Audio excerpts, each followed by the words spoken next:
C'est la première photo d'Eden Alexander libre. Il est encore dans la bande de Gaza, à Khan Younes. C'est là que le transfert se fait, entre la branche armée du Hamas et le Comité international de la Croix-Rouge. Car Israël et le mouvement islamiste ne se parlent pas directement. Le CICR sert donc d'intermédiaire. L'Israélo-américain est alors conduit à bord de ses véhicules à l'armée israélienne. À ce moment-là, il n'a pas encore quitté la bande de Gaza. L'otage libéré est actuellement accompagné par des forces spéciales de l'armée pour son retour vers le territoire israélien, où il subira un premier examen médical et retrouvera sa famille. Et justement, un peu plus tôt, voici la réaction de sa famille à Tel Aviv au moment de l'annonce de sa libération.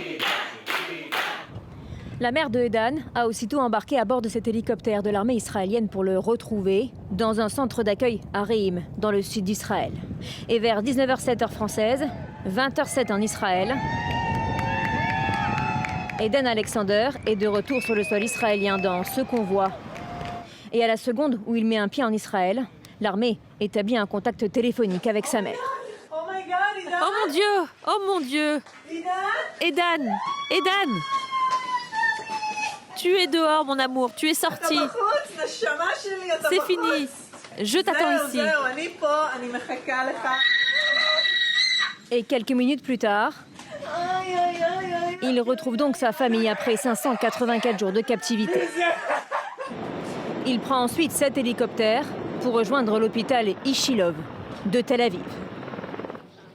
Tel Aviv qui célèbre la nouvelle sur la désormais renommée place des otages.